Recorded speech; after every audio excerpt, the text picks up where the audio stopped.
Hello guys, welcome to the channel. நான் உங்கள் Mason. இன்னைக்கு நம்ம என்ன வீடியோ பார்க்க போறோம்னு பாத்தீங்கன்னா தெரியும் Yamahaல FZS வெர்ஷன் 3 ஓட தான் பார்க்க போறோம். இது வந்து BS6 இப்போ ரீசன்ட்டா லான்ச் பண்ண வண்டி and இது வந்து just 1 month தான் ஆகுது. நம்ம ஓனர்ட்டையும் கேட்போம், அவரும் இருக்காரு. ஸோ ஓனர்ஷிப் ரிவ்யூ தான் இது. ஃபர்ஸ்ட் இந்த 1 மந்த்ல என்னென்னலாம் கம்ஃபர்டபுள் இருக்கு, என்னென்னலாம் ப்ராப்ளம் இருக்குன்ட்டு அவர்கிட்ட கேட்போம். அண்ட் இதோட டீடைல் ரிவ்யூவும் நாங்கள் வந்து ஆஃப்டர் ஒரு 6 monthsக்கு அப்புறம் நாங்கள் பண்ணுறோம். வாங்க இப்போ வீடியோக்குள்ளே போகலாம்.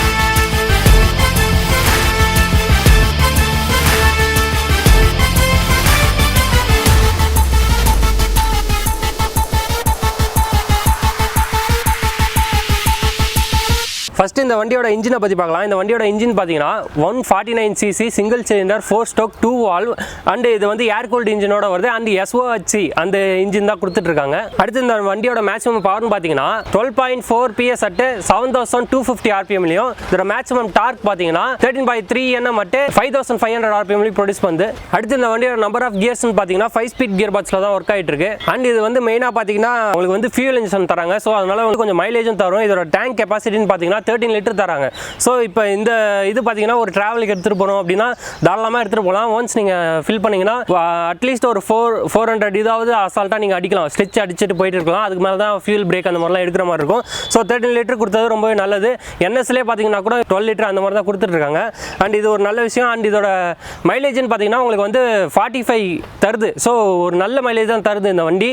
அதுக்கு மேலேயே தரலாம், பட் கம்பெனி சொல்கிறது இது நம்ம ஓனர்ட்டிக்கு இப்போ எவ்வளோ மைலேஜ் தருது அப்படின்ட்டு 0 to 100 வந்து 15 செகண்ட்ஸ்லையும் இதோட டாப் ஸ்பீட் பார்த்தீங்கன்னா 115 km/h போகும் அப்படின்ட்டு கம்பெனி சொல்கிறாங்க. அடுத்து இந்த வண்டியோட பிரேக்ஸ்னு பார்த்தீங்கன்னா உங்களுக்கு வந்து சிங்கிள் சேனல் ABS தராங்க. ஸோ ஃப்ரண்ட்டில் மட்டும் உங்களுக்கு ABS இருக்கும். அண்ட் ஃப்ரண்ட் டிஸ்க் பேட் பார்த்தீங்கன்னா 282 mm தராங்க. அண்ட் ரியரில் பார்த்தீங்கன்னா 220 mm கொடுத்துருக்காங்க. அடுத்து இந்த வண்டியோட சஸ்பென்ஷன் பார்த்தீங்கன்னா ஃப்ரண்ட்டில் வந்து டெலஸ்கோபிக் சஸ்பென்ஷனும் ரியரில் வந்து 7 ஸ்டெப் அட்ஜஸ்டபிள் மோனோ கிராஸ் சஸ்பென்ஷனாக தான் உங்களுக்கு வந்து கொடுத்துட்ருக்காங்க. அடுத்து இந்த வண்டியோட டயர் சைஸ்னு பார்த்தீங்கன்னா ஃப்ரண்ட்டில் வந்து 100/80 17 inch வீல்லையும் ரியரில் பார்த்தீங்கன்னா 140/60 அது 17 inch வீல் தான். ரெண்டுமே வந்து அலாய் வீல் பிளஸ் டியூப்லெஸ் டயரோட தான் வருது. அடுத்து இந்த வண்டியோட வெயிட்னு பார்த்தீங்கன்னா உங்களுக்கு வந்து 135 kg தான் தந்திருக்காங்க. ஸோ ஒரு லெஸ் வெயிட் பைக் தான் இது. அழகாக யார் வேணாலும் எடுத்துகிட்டு ஓட்டலாம். யங்ஸ்டராக இருக்கட்டும் சரி, வயசானவங்களாக இருந்தாலும் சரி, இந்த வண்டி வந்து ஈஸியாக கம்ஃபர்டபுளாக இருக்கும். வெயிட் வந்து ஒரு மேட்டராக தெரியாது இதில்.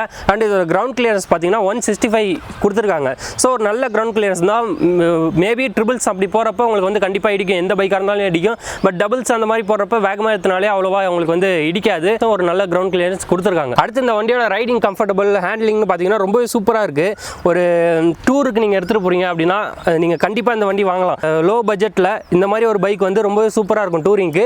என்ன கொஞ்சம் ஸ்பீட் போக முடியாது, ஒரு கான்ஸ்டன்ட் 80-90 அந்த மாதிரிலாம் நீங்கள் இது பண்ணாலே உங்களுக்கு வந்து ரொம்ப சூப்பராக இருக்கும். எந்த பெயினுமே வராது. உங்களோட ஹேண்டில் பொசிஷன் பார்த்தீங்கன்னாலும் சரி, நான் வந்து கொஞ்சம் ஹைட், அதனால உங்களுக்கு இது இருக்குது. கொஞ்சம் நீங்கள் குள்ளமாக இருந்தாலும் இந்த பைக் உங்களுக்கு செட் ஆகும், ஹைட்டாக இருந்தாலும் உங்களுக்கு செமையாக செட் ஆகும். ஸோ ரொம்பவே சூப்பராக இருக்குது. அண்ட் லெக் பொசிஷனும் பாருங்கள் ரொம்பவே சூப்பராக இருக்கும். ஈஸியாக நம்ம ஓட்டிட்டு போகலாம். கம்ஃபர்டபுள் பொறுத்தளவு ரொம்பவே சூப்பராக இருக்கும். அண்ட் நம்ம ஓனர்ட்டிங் எப்போ அவங்களுக்கு எப்படி கம்ஃபர்டபுள் இருக்குது அப்படின்ட்டு. அடுத்து இந்த வண்டியோட engine sound and exhaust sound பார்ப்போம். இன்ஜின் சவுண்ட் ஃபர்ஸ்ட் பார்ப்போம். இது வந்து இன்ஜின் சவுண்ட். அடுத்து எக்ஸாஸ்ட் சவுண்ட் பார்த்தீங்கன்னா உங்களுக்கு வந்து இப்போ ஒரு ஸ்போர்ட்ஸ் பைக் பிடிக்கல அப்படின்னா நீங்கள் வந்து ஒரு காமனாக ஸ்மூத்தான பைக் வேணும்னா கண்டிப்பாக இந்த பைக் வந்து சஜஸ்ட் பண்ணலாம். ஏன்னா இது வந்து அவ்வளோவா நாய்ஸும் கொடுக்காது, ஸ்மூத்தாக இருக்கும். ஓட்டுறப்பையும் உங்களுக்கு வந்து அந்த ஸ்மூத்னஸ் ரொம்பவே சூப்பராக கொடுக்கும். ஸோ அந்த மாதிரி வண்டி தான் இது. அடுத்து இந்த வண்டியோட இன்ஸ்ட்ருமெண்டல் கன்சோல் பற்றி பார்க்கலாம். இதில் பார்த்தீங்கன்னா உங்களுக்கு வந்து இண்டிகேஷன் மாதிரி neutral indication and fuel pump indication, இந்த சைடு வந்து indicator indication, ABS indication and இது இந்த சைடு பார்த்தீங்கன்னா உங்களுக்கு வந்து ஹை பீம் இண்டிகேஷன் கொடுத்துருக்காங்க. இது உள்ளே பார்த்தீங்கன்னா இங்கே வந்து RPM இது கொடுத்துருக்காங்க. இங்கே வந்து ஸ்பீடாமீட்டர், இங்கே ஓடாமீட்டர், அந்த இங்கே வந்து ஃபியூல் கேஜி, இவ்வளோ தான் கொடுத்துருக்காங்க. அடுத்து இந்த வண்டியோட ஹெட்லைட் பார்த்தீங்கன்னா உங்களுக்கு வந்து கீழே வந்து இது கொடுத்துருக்காங்க எல்இடி லைட்டு, மேலே வந்து ஹை பீம் கொடுத்துருக்காங்க. இது வந்து லோ பீம், இது ஹை பீம் அண்ட் பைலட் லைட்டும் கீழே கொடுத்துருக்காங்க. எல்லாமே எல்இடியில் கொடுத்துருக்காங்க. ஸோ அது ஒரு நல்ல விஷயம். போன இதெல்லாம் பார்த்தீங்கன்னா உங்களுக்கு வந்து ஹாலஜன் பல்பில் தான் வரும். இதில் வந்து எல்லாமே எல்இடியில் மாற்றிருக்காங்க. அண்ட் லுக்கும் பார்த்தீங்கன்னாலும் ரொம்பவே சூப்பராக இருக்குது. அடுத்து பின்னாடி பார்த்தீங்கன்னா உங்களுக்கு எப்போதும் போல் பல்பில் தான் கொடுத்துருக்காங்க. ஸோ இது பார்க்கவும் ரொம்பவே நல்லா இருக்குது பல்பில் கொடுத்துருந்தாலும் சரி. அண்ட் இண்டிகேட்டர் 4 இண்டிகேட்டரும் பார்த்தீங்கன்னாலும் உங்களுக்கு வந்து அதிகம் கொஞ்சம் வந்து எல்இடியில் கொடுத்துருக்கலாம். பட் அவங்க கொடுத்துருக்கிறதுக்கு பார்த்தீங்கன்னா உங்களுக்கு வந்து பல்ப்லேயே தான் அதிகம் கொடுத்துட்ருக்காங்க. அவ்வளோதான். இப்போ வந்து வண்டியை பற்றி ஃபுல் ஸ்பெக் நான் சொல்லிட்டேன். இதுக்கு மேலே நம்ம வந்து ஓனர்கிட்ட கேட்போம். அவரும் இங்கே இருக்கார். ஸோ ஓனரோட இதையும் நம்ம பார்ப்போம். ஸோ அவன் பேர் பார்த்தீங்கன்னா அன்பு, நம்ம ஃப்ரெண்டு தான். நம்ம நிறையா வீடியோ அந்த பழைய வீடியோலாம் பார்த்தீங்கன்னா வந்திருப்பான். ஸோ வண்டி எடுத்து எவ்வளோ நாள் ஆகுது? ஒரு 2 மந்த் இருக்கும். 2 மந்த்ஸ். ஆமாம். என்ன ரேட்டுக்கு எடுத்த? 1.18 எடுத்தேன். 1.18. வேறு ஏதாவது சாய்ஸ் வச்சுருந்தியா இல்லை இதான் எடுக்கணுன்ட்டு எடுத்தியா? எனக்கு சாய்ஸ்னால் V3 தான் எனக்கு ரொம்ப பிடிக்கும். கொஞ்சம் அது ரைடிங் பொசிஷன்லாம் எனக்கு செட் ஆகலை. கொஞ்சம் லாங்காலாம் ரொம்ப நாளைக்கு என்னால் அது மெயின்டைன் பண்ணிட்டு இருக்க முடியாதுன்னு தோணுச்சு. அதனால் இதை எடுத்துட்டேன். இதோட எக்ஸ்பீரியன்ஸ் எப்படி இருக்குது? கம்ஃபர்டபுளாக அதெல்லாம்? கம்ஃபர்டபுளாக நல்லா தான் இருக்கும். எனக்கு பிடிச்சிருக்கு. பார்த்தேன். எனக்கு V3க்கு அடுத்தது பார்த்தா FZ இது நல்லா இருந்துச்சு. ஓட்டுறதுக்கும் நல்லா ஸ்மூத்தாக இருந்துச்சு. அதனால் இதை எடுத்துட்டேன். அடுத்து வண்டியோட மைலேஜ் வந்து எவ்வளோ தருது? வண்டி மைலேஜ்னு பார்த்தீங்கன்னா லோக்கலில் ஓட்டக்குள்ளே ஒரு 45 தரும். லாங் போனீங்கன்னா இன்னும் ஒரு 5 கிலோமீட்டர்ஸ் எக்ஸ்ட்ரா தரலாம். தரும். நல்லாயிருக்கும். லாங் போக்கில் ஸ்மூத் ரைடிங் கிடைக்கும். நமக்கு அடிக்கடி கிளச்சு கீர்லாம் மாற்ற தேவையில்ல. அதில் நல்லா கொஞ்சம் மைலேஜ் நமக்கு கிடைக்கும்.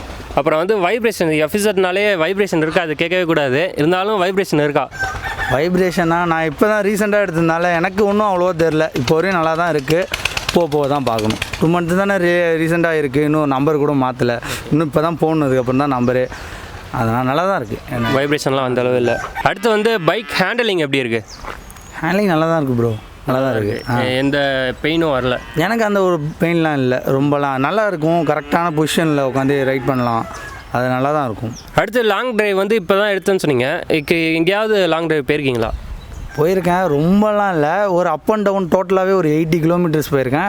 அதில் எனக்கு எந்த ஒரு பெயின்லாம் இல்லை. நல்லா தான் இருக்குது. ஸ்மூத்திங் ரைடு எனக்கு பிடிச்சிருக்கு. அடுத்து வந்து பிரேக்கிங். ஃப்ரண்ட்டில் வந்து உங்களுக்கு வந்து ABS கொடுத்துருக்காங்க. Single channel ABS. எப்படி இருக்குது? ரெண்டுமே டிஸ்க் தான் உங்களுக்கு. எப்படி இருக்குது? நல்லாயிருக்கு ப்ரோ. ஃப்ரண்ட்டு எனக்கு ரொம்ப பிடிச்சிருக்கு. டக்குன்னு அடித்தா அந்த ஒரு எந்த ஒரு லைட்டாக அந்த ஸ்கிட்டு எதுவுமே ஆகாது. நல்லா பிடிக்கும். டப்புன்னு அது நல்லாயிருக்கும் அந்த ஹேண்ட்லிங். அங்கே பேக் மட்டும்தான் எனக்கு அந்தளவு பிடிக்காது. ஏன்னா அவங்கள்ட்ட நான் ஷோரூம்லேயும் கேட்டேன். அவங்க என்ன சொன்னாங்க, ரைடிங் எப்போதும் பண்ணிட்டுருங்க, அது போக செட் ஆகிடும் அப்படின்னாங்க. அதுக்கேற்ற மாரி. ஏன்னா பின்னாடி டிஸ்க் இல்லையா, அதனால் அது செட் ஆகும். ஆனால் ஃப்ரண்ட்டு நல்லாயிருக்கு. ஃப்ரண்ட் நல்லாயிருக்கு. பேக்கில் மட்டும் கொஞ்சம் ஆமாம். எனக்கு அந்த ஒரு சடனாக நிற்கிற மாரி அந்த ஃபீல் இருக்காது. கொஞ்சம் லோவாக இருக்கிற மாரி இருக்கும். நான் கேட்டதுக்கு நீங்கள் ஓட்டுங்க, அது செட் ஆகிடும் அப்படின்னாங்க. அடுத்து வந்து இந்த வண்டியில் வந்து டாப் ஸ்பீட் போயிருக்கீங்களா? டாப் ஸ்பீட்னா நான் ஒரு 93, 94. அது டாப் ஸ்பீட்னு சொல்ல முடியாது. ஏன்னா நான் எடுத்த ஒரு 93, 94 போனேன். ஃபஸ்ட் சர்வீஸ் இன்னும் விடலை. அதனால் நான் இன்னும் ரொம்ப செக் பண்ணல. ஒரு 92, 95 போயிருப்பேன். அவ்வளோதான். அதுக்கு மேலே வந்து ஃபஸ்ட் சர்வீஸ். ஆமாம். அது இன்ஜின் ஆயில் அதெல்லாம் மாற்றின பிறகு தான் அடுத்தது நம்ம பார்க்க முடியும். ஓகே. அடுத்து வந்து இன்ஜின் ஹீட்டு. வண்டி வாங்கி 2 மந்த்ஸ் ஆகுது. உங்களுக்கு இன்ஜின் ஹீட் எப்படி இருக்குது? இன்ஜின் ஹீட்டு லைட்டாக இருக்க மாதிரி தான் ப்ரோ ஃபீல் ஆகுது. லைட்டாக நீங்கள் போயிட்டு வந்தேன்னு சொன்னால ஒரு 80 கிலோமீட்டர் லைட்டாக இருந்துச்சு. நான் கேட்டேன் போயிட்டு இதுமாரி ஷோரூமில். அவங்க கொஞ்ச நாள் செட் ஆகிடும் அப்படின்ற மாரி சொன்னாங்க. இன்ஜின் ஆயிலாம் மாற்றிட்டு போக செட் ஆகிடும், அது அந்தளவு இருக்காது அப்படின்னு சொன்னாங்க. அடுத்து வந்து கியர் கிளச்லாம் நியூ வண்டி தான். ஸ்மூத்தாக இருக்கா இல்லை கொஞ்சம் ஹார்டாக இருக்கா? இல்லை ப்ரோ, ஸ்மூத்தாக தான் இருக்குது. அதெல்லாம் எந்த ஒரு பிரச்சனை நான் இது இல்லை. நான் போடுவேன், நல்லா தான் இருக்குது. சஸ்பென்ஷன்லாம் எப்படி இருக்குது? இப்போ பில்லியனோட போயிருப்பீங்க. கம்ஃபர்டபுளாக இருக்கா எப்படி? கம்ஃபர்டபுளாக தான் ப்ரோ இருக்குது. அந்தளவுலாம் ஒன்றும் ரொம்ப ஹார்டெல்லாம் இல்லை. நல்லா ஸ்மூத்தாக தான் இருக்குது. எனக்கு சாஃப்டாக தான் இருக்குது. ஓகே. இந்த 2 மந்த்ஸில் வந்து உங்களுக்கு ஏதாவது ப்ராப்ளம் வந்திருக்கா பைக்கு? ப்ராப்ளம்னா அவ்வளோவா இதெல்லாம் வந்து இல்லை ப்ரோ. மற்றபடி எனக்கு நல்லா தான் இருக்குது. பிரேக் மட்டும் நான் சொன்னேன்ல, பேக் பிரேக் மட்டும் எனக்கு அந்தளவு டக்குன்னு பிடிக்க மாட்டேங்குது. கொஞ்சம் லோவாக இருக்குதுன்னு சொன்னேன். அது மட்டும் தான் ப்ராப்ளம். மற்றபடி எதுவும் வந்து வேறு எதுவும் இல்லை. இல்லை. ஓகே. அடுத்து இந்த வண்டியோட அட்வான்டேஜஸ்னால் என்னென்ன சொல்லுவீங்க? அட்வான்டேஜஸ்னால் ரைடிங் பொசிஷன் எனக்கு ரொம்ப பிடிச்சிருக்கு. அப்புறம் நல்ல எவ்வளோ ரொம்ப எவ்வளோ லாங்கு அந்த திருவிட்டு போனாலும் நல்லாயிருக்கும். சவுண்டு எஃபெக்ட்லாம் அந்தளவு இதுவாக இருக்காது, சவுண்டாக இருக்காது. ஸ்மூத்னஸாக இருக்கும். அதுக்கப்புறம் பெரிய அட்வான்டேஜ் பார்த்தீங்கன்னா மைலேஜ் நல்லா தரும். அதான் சொன்னேன் லோக்கல் எவ்வளோ அது எனக்கு ஓகேவாக இருக்குது. அதேமாரி ABS எனக்கு ரொம்ப பிடிச்சிருக்கு. நான் தான் சொன்னேன் பேக்கோட எனக்கு ஃப்ரண்ட்டு ரொம்ப ஸ்மூத்தாக ஸ்கிட் ஆக மாட்டேங்குது. எனக்கு ரைடிங் பொசிஷனுக்கு நல்லாயிருக்கு. பிரேக் அடித்தா டக்குன்னு நிற்கிது. எனக்கு ரொம்ப பிடிச்சிருக்காது. அடுத்து வந்து டிஸ்அட்வான்டேஜ்னால் என்னென்ன சொல்லுவீங்க? ஃப்ரண்ட் லைட் இருக்குல்ல, அது வந்து லோ பீம் எந்த அளவு இருக்கோ ஹை பீம் போட்டாலும் அதே அளவு தான் இருக்குது, ரொம்ப மேலே அடிக்காது. அது ஒரு பெரிய டிஸ்அட்வான்டேஜாக இருக்குது எனக்கு. ஏன்னா லோ பீம் நல்லா தான் இருக்கும் பார்க்க, ஹை பீம் பார்த்தீங்கன்னா ஓரளவு அந்த இதில் இருக்காமல் அதுவும் கீழே தான் இருக்கும்.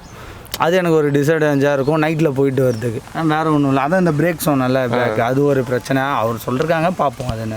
ஓகே, அது 2 தான் இப்போதைக்கு டிஸ்அட்வான்டேஜ். மற்றபடி அவ்வளோதான். இப்போ வந்து இந்த வண்டி சர்வீஸ் காஸ்ட் எல்லாமே கேட்கலாம், பட் அவங்க வந்து இப்போ தான் எடுத்திருக்காங்க, இனிமேல் தான் சர்வீஸ்லாம் விடணும். ஸோ இது வந்து நான் இந்த 6 months கழிச்சு நான் வந்து ஒரு ரிவ்யூ போடுறேன் இதை பற்றி, அப்போ வந்து ஒரு நல்ல இது இருக்கும். ஸோ தேங்க்யூ ப்ரோ வந்து ரிவ்யூ கொடுத்ததுக்கு.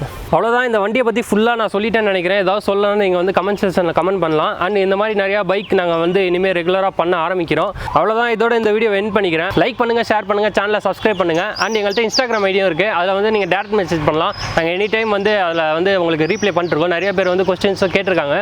ஸோ அவங்களுக்கும் நான் வந்து என்னோட இதை சொல்லியிருக்கேன். ஸோ அவ்வளோதான், இதோட இந்த வீடியோ எண்ட் பண்ணிக்கிறேன். பாய்.